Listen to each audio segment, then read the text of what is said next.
pulsed. Once you can see it initiating on the tissue, you're good to go.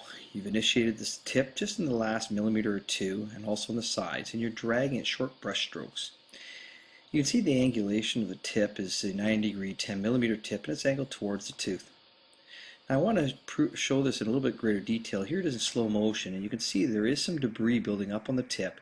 You're not trying to go more than half to 1 millimeter into the sulcus. Short back and forth brush strokes, and again look at the angulation of the laser. You can see how the trough is created.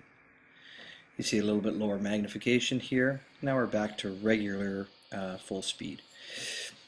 We continue in a circumferential fashion, taking short segments and constantly going just half a millimeter into the sulcus or a millimeter into the sulcus to try and create a trough that will allow the lab to see exactly where the edge of the tooth is.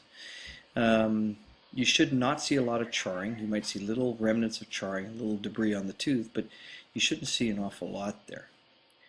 Again, one tip should be ample. You should be able to get completely around. That's one of the reasons why I like the 10-millimeter tips, is because you can go even on deep preps like this in between without having the cannula get in your way. So if we complete this in a little over 90 seconds, we've been able to create a trough. We see some areas where perhaps the tissue is still not quite off the margin, and now we're good to go.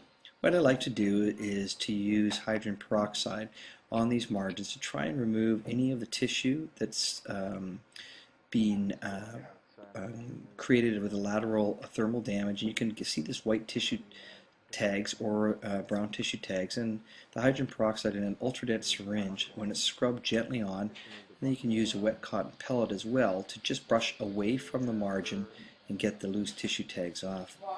Hydrogen peroxide works great for trying to take away any of the loose tissue tags, and you will be able to get a much nicer trough afterwards for your impression.